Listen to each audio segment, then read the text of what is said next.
This video has spoilers for the first half of Obi-Wan Kenobi. Don't watch the video if you have not seen the show yet. So another Star Wars series finally came out since the last one in, December, I think. The most recent Star Wars show since Mandalorian Season 2.5. You know, that show about Luke Skywalker, Ahsoka Tano, Din Djarin, and Grogu. And it totally wasn't meant to be about some other fan-favorite character. Anyway, let's talk about Kenobi now. First off, I should say that I've only seen its episodes once or twice. I saw episodes 1 and 2 twice, and I saw episode 3 once. You see, I was gonna rewatch all these videos, and I was hovering over the play thing on Disney+. And I was literally about to click play on it. However, then I decided to turn it off and watch Sonic 2 instead. It was great, it was funny, it had good action, good characters, and I'm going off topic again, aren't I? Okay, but in all seriousness though, I do like the first 3 episodes of Kenobi. I didn't exactly have a lot to say for the first 2, so I just kind of waited for the third one to come out. So yeah, I guess let's talk about the episodes now. So like I said, for the premiere, I actually don't have a whole lot to say about these episodes. Especially the first one. I think Obi-Wan's struggle and his grief about losing Anakin is really great, as well as his reluctance to help as he believes that they failed and lost. And Ewan McGregor does a great job at portraying that. Also, you can really feel the Empire's presence throughout the show. You never feel like a character is completely safe, and that helps make the show feel extra depressing. Because, yeah, the show is quite depressing, and I actually kind of like that. It makes sense how Obi-Wan feels right now in his current state. Also, I like the stuff with Uncle Owen, Luke, and Obi-Wan. I just kind of liked it, and I thought it was interesting. I will say, though, the Inquisitors are quite dumbasses, especially in their opening scene. When they just kind of let that Jedi get away, it was very weird. Anyway, that's really all I have to say about the first episode. It was kind of good, I guess. Not much to say. Seeing Balagon was cool. Next episode. So as for episode 2, I actually like this one. I thought that the chase scene at the end was kind of cool, even if it happens because the characters are fucking stupid. I liked Leia in the episode quite a bit. I liked all the bounty stuff in the episode with Obi-Wan having a target on his back and all that. And some of the action choreography I thought was really cool.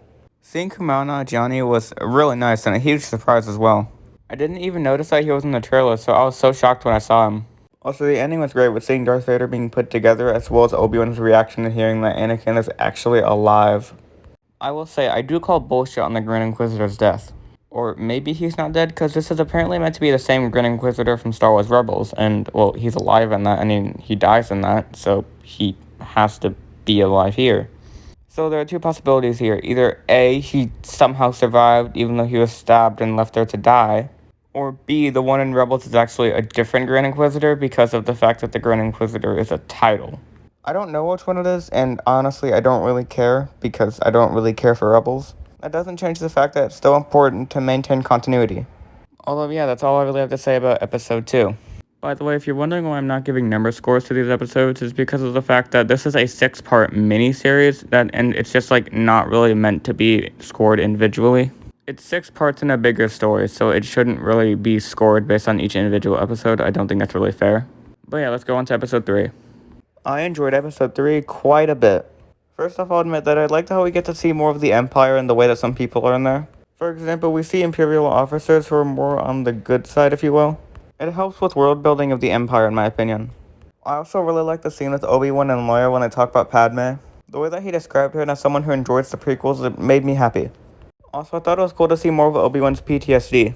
It brought some nice drama, and it kind of made me realize that the show hasn't really made a whole lot of jokes so far. The show has had next to no humor, which is pretty surprising considering it's a show about Obi-Wan and it's made by Disney. I find that to be quite interesting. Okay, yeah, now to finally talk about it, this episode finally has the return of Darth fucking Vader. And he's genuinely menacing in this episode. Seeing Darth Vader in this episode was fucking awesome, especially with how terrifying he was. I've seen people complain about the lightsaber fight not being long enough, however, it's obviously just a tease for what you'll get later. I think for the episode, the fight was long enough. Especially since Vader did plenty of other fucked up shit in this episode. Such as dragging Obi-Wan through a pit of fire with the Force, which is what Obi-Wan did to him when he left him to die in Mustafar. Honestly, I think Vader did plenty of menacing shit in this episode. There's also a line that really stuck out to me.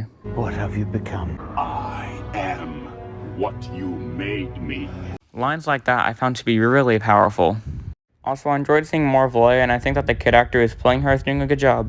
There are a couple weird things though, for example, Vader just allowing Reva to live even though she knows his name.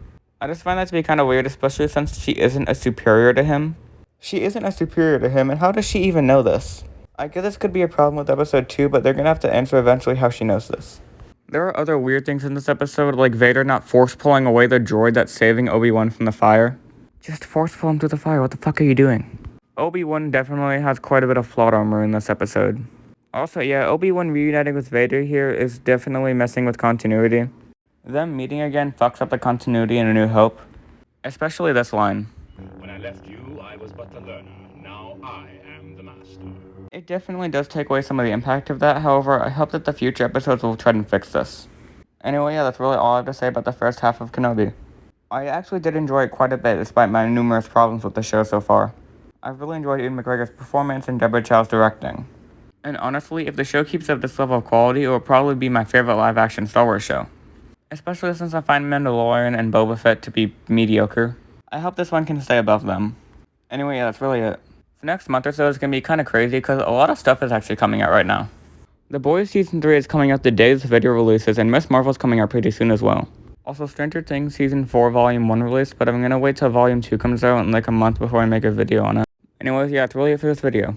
I hope you guys enjoyed this video, and let me know your thoughts on the first 3 episodes of Obi-Wan down below in the comments. Anyway, yeah, have a nice day, and bye.